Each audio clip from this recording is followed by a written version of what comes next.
Merhaba değerli izleyenler, şu anda Siirt merkeze 15 kilometre uzaklıkta bulunan Ras-ı Hacır'dayım. Yani Delikli-Taş diğer adıyla. Burası nasıl bir yer, bir coğrafya? Etrafı dağlarla, derin kanyonlarıyla bulunan bir yer. Botan suyu binlerce yıl boyunca özgürce akıyordu. Ta ki Ilısu Barajı ve üzerinde inşa edilen 15 baraj kurulanana kadar ve hala da üzerinde barajlar inşa edilmeye devam ediyor.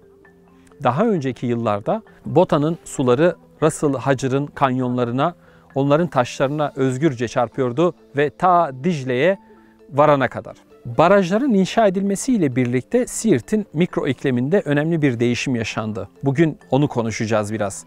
Bugünkü konuklarım arasında ise Siirt Baro Başkanı Muhammed Alptekin ve Fatma Elçiçek olacak. Siirt'in ekolojik sorunlarını ve ekolojik çıkmazlarını konuşacağız. Ben Metin Yoksu, Doğa ve Yaşam başlıyor.